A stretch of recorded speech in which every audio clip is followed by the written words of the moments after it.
So in this video, you learn how to install and set up a VPN on your Samsung Galaxy Z Fold 7.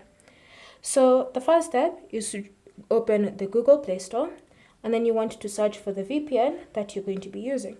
So for this video, I'll be using Windscribe, but if you have any other VPN that you would like to use, just go ahead and search for it.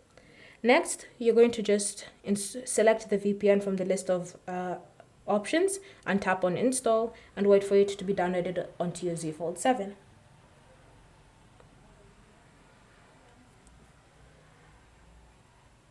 Once it's been downloaded, you can then tap on open to launch it, or you can navigate back to the home screen, look for the app from there and tap on it again to launch it.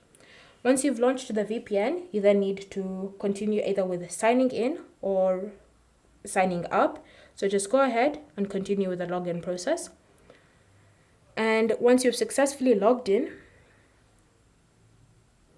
you can then see all the list of servers available. So go ahead and select your preferred server and then just try to connect to it.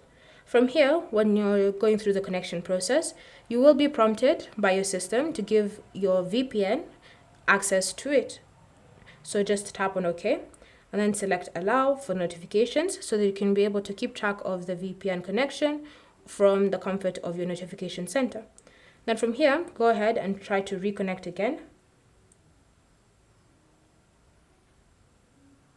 And then once you've been connected, you can see at the top, you have this key icon on the status bar, which means that you've successfully been connected to a VPN on your Galaxy Z Fold 7.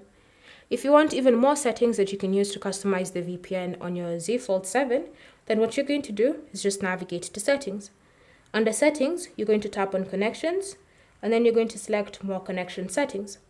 From here, you're going to tap on VPN, and then when you tap on the settings icon next to your VPN that you're using, you can see other additional options for customizing the VPN on your Z Fold 7. Thanks for watching. If you have any questions or comments, leave them down below and we'll get back to you.